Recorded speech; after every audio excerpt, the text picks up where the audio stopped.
जब बीजेपी कहती है कि वो निर्दोष है, जब जदयू कहती है निर्दोष है, तो आखिर अनंत सिंह प्रभुनाथ सिंह को किस बात से जेल में रखा गया है?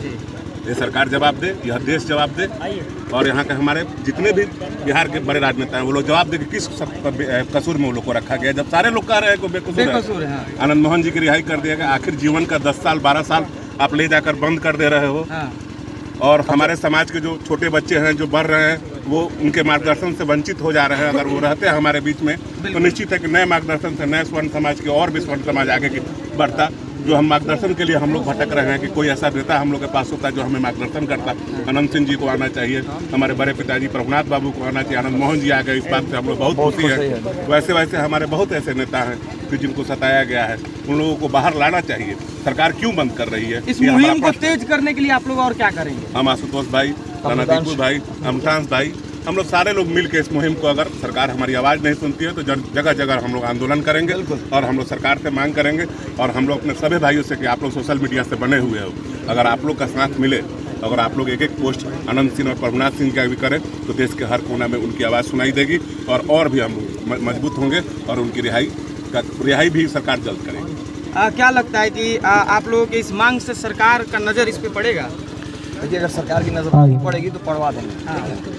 इतना अभी कमजोर ये वर्ग नहीं हुआ है। हमने बहुत लड़ाइयाँ लड़ी हैं, और जब बात हमारे अभिभावकों पर आएगी तो हम दूसरे के लिए लड़ सकते हैं, अपने लड़ने के लिए सक्षम नहीं है जिस दिन चाहेंगे। लेकिन हम लोग इंतजार करते हैं कि सरकार खुद से, जो खासकर जो बेगुनाह हैं, जिनको खुद पुलिस ही कह दे रही है कि नहीं, हम इनके ऊपर कोई आरोप सिद्ध नहीं होता है, उनको आप जबरदस्ती जेल में रखे हुए। बताइए, आनंद मोहन जी को 14 साल आप कोई आरोप तो आप सिद्ध नहीं कर पाते, लेकिन उसके बाद किसी का 14 साल बर्बाद कर दे रहे हैं आप, और उसके बाद अचानक से उनको रिहा कर देते हैं। तो ये, और सिर्फ एक ही तबके के लोगों के साथ ऐसा क्यों होता है?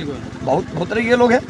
लेकिन इस चीज़ को अगर नहीं रोका जाएगा, और खासकर जाति देखकर, वर्ग देखकर और समाज देखकर अगर इस तरीके से प्रताड़ना करी जाएगी, तो फिर ये जो जनमानस है, जो हमारा युवा वर्ग है, जो भी हमारे समाज के लोग हैं, सड़क पर उतरने पर मजबूर है। और उसके आनंद सिंह जी को भी तो निर्दोष ही हैं और उसके बाद भी जेल में रखा गया। सिविल कोर्ट में सारे के सारे गवाह पलट गए, जितने पुलिसकर्मी वहाँ गए थे छापेमारी में। उन लोगों ने कहा कि हमको याद नहीं है कि सही में पकड़ाया था कि नहीं पकड़ाया। तो इसका मतलब कि सुनियोजित ढंग से साजिश की गई थी उनको पकड़ने के लिए। तो इस तरीके से जानबूझकर क्यों किया जाता है कि बाद में आप ही के पुलिसकर्मी गवाही से पलट जा रहे हैं? तो कहीं ना कहीं सुनियोजित ढंग से साजिश की जाती है ना, हम लोग बताने की। बिल्कुल।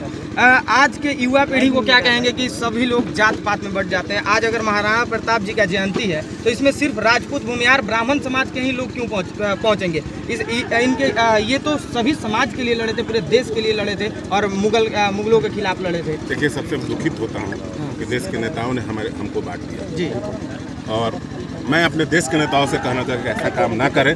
हम सब भाई हैं, हम लोग मिलकर सबकी लड़ाई लड़ते हैं। ऐसी बात नहीं है कि अगर हरिजन समाज के किसी नेता को कुछ होता है तो हम लोग आवाज़ नहीं उठाएंगे, उनकी भी हम आवाज़ उठाएंगे, उनके साथ भी हम लड़ेंगे। यादव समाज के नेता का होता है तो उनके साथ भी रहेंगे। ऐसा बात नहीं है कि सिर्फ हम लोग स्वर्ण समाज के लिए रहेंगे। स्वर्ण तो शुरू से ही गरीबों को बसाया है। बिल्कुल, गरीबों को बसाया। आपको याद होगा कि हमारे पूर्वज जो थे वो जमीन में, हरिजन, धोबी, जितने भी लोग थे उनको जमीन दान दिया करते थे कि आप रहो।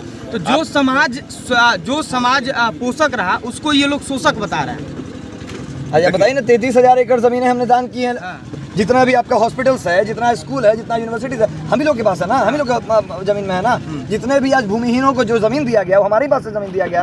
तो फिर हमने आपको बसाया है, हमने आपको जमीन दिया, सरकार ने उसमें और उसके बाद भी नेता मंच पे चढ़ते हैं तो कहते हैं कि दलितों का शोषण किया गया। क्योंकि उनके पास अब कंटेंट नहीं है। क्योंकि नेताओं के पास को ये बात पता है कि अगर सच्चाई जान जाएंगे, आज की उनकी जो नई पीढ़ी है उनको पढ़ाई से वंचित क्यों रखा जा रहा है?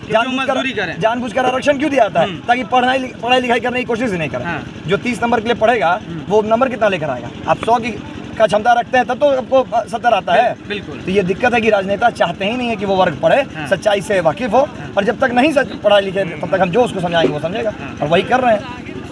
एक नेता है, ये सवाल पूछना इसलिए जरूरी है कि आजकल का जो राजनीति है वो जात पात में ही सिमट कर रह गया है। वो कह रहे थे कि ब्राह्मण रूस से आए, दूसरे देश से आए। इस तरह का भाषा कहाँ तक सही है इस बिहार के लिए? हो सके वो जर्मनी में रहते हैं, वो इसलिए बता रहे हैं कि रसिया से आए। ब्राह्मण से ही हम लोग हैं। और तो इस समय जर्मनी में शुरू से उनका पूरा खानदान जो है जर्मनी में रहता होगा, इसलिए बोल रहे हैं कि ब्राह्मण रसिया से आए हैं। तो हो सके पगड़ा गए होंगे। जर्मनी में यहाँ पर कल्चर है ही नहीं। हमारे यहाँ तो भारतीय संस्कृति है, हम लोग हर धर्म को मानते हैं। वहाँ पर कोई कल्चर नहीं है। विदेशों में कल्चर तो आप देखते ही है ना। बिल्कुल। तो हो सके कि विदेश में उनका वंशज रहा हो, इसलिए वो ब्राह्मणों को कह रहे हैं कि जर्मनी रूस चले जाए। अगर वो रूस चले जाएंगे तो उस दिन उनको इंग्लैंड, हम लोग उनको इंग्लैंड भेज देंगे। अफ्रीका से डायरेक्ट ताल्लुकात अफ्रीका से उनका तलब कर देंगे हम लोग। चलिए हम लोग